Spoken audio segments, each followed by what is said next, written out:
Most of us grow up hearing one consistent piece of financial advice: stay out of debt. Parents teach it, schools reinforce it, and television experts broadcast it to millions of viewers as a primary rule of survival. There is a valid reason for this caution. High-interest credit cards and car payments often act like thick mud, stalling progress and dragging people down into decades of financial struggle. Yet the individuals at the top of the global wealth rankings do something completely contradictory. They don't avoid debt, they actively seek out billions of dollars in new loans. This creates a strange mystery. If someone already controls billions in assets, why would they choose to take on massive amounts of borrowed money? The financial elite utilize debt as a high-performance engine for wealth creation. Their results suggest that the standard rules of borrowing change as an individual's asset base grows. The impact of debt varies based on exactly what the borrowed money buys. To see how the rich use it, we have to look at the two distinct categories of borrowing. The most common form is bad debt.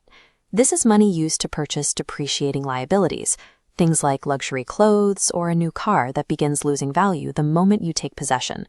Contrast that with good debt. On the right, borrowed capital acquires assets that grow in value or produce steady income, like an apartment building.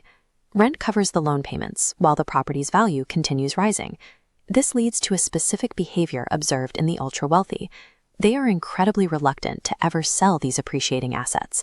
Selling a massive investment to get cash creates an immediate tax bill. Liquidating a portfolio can trigger millions in capital gains taxes, instantly reducing a person's net worth. Here is their solution.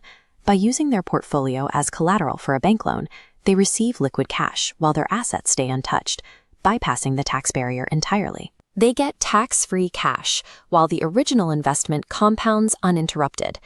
This strategy forms the backbone of the elite financial playbook: buy, borrow, never sell. The primary tool that makes this strategy so effective is leverage, the mathematical ability to do more with less. Watch the math. Combining $100,000 of cash with a $400,000 loan controls a $500,000 property. A 10% increase adds $50,000. You capture the full gain, a 50% return on your initial investment.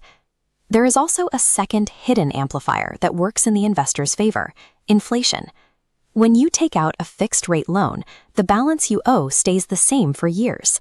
However, inflation steadily reduces what a dollar can actually buy. As the purchasing power of the dollar declines over a decade, the real value of the debt shrinks. The investor pays back the original loan using dollars that are worth significantly less than when they first borrowed them. But leverage is a double-edged sword.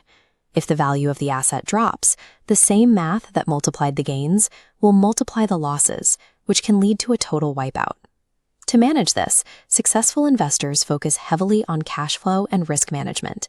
They ensure they have the income and the reserves to weather a market downturn before they ever take on a loan. Debt and inflation function as powerful mathematical engines, but they require a stable financial architecture to keep them from spinning out of control. A billion-dollar portfolio begins with the acquisition of productive assets. Within that system, debt functions as an accelerant for growth that is already underway. Borrowing money without owning a foundation of assets is incredibly dangerous. Attempting to copy billionaire strategies without the underlying collateral often leads to financial ruin. There is a massive gap between the two mindsets. The wealthy borrow against assets they already own, while the average consumer borrow to purchase items they cannot yet afford. This makes debt very similar to fire. When it is understood and kept under control, fire provides heat, cooks food, and generates massive industrial power. But when fire is used carelessly and without proper safeguards, it quickly becomes uncontrollable and destroys everything in its path. The true dividing line between wealth and ruin is financial education. Mastering the mechanics of cash flow, evaluating the risk and long-term value, is what allows an investor to use this tool safely. Debt is a neutral tool. Achieving financial freedom depends on moving away from the cycle of consumption and learning to manage capital with the mindset of an investor.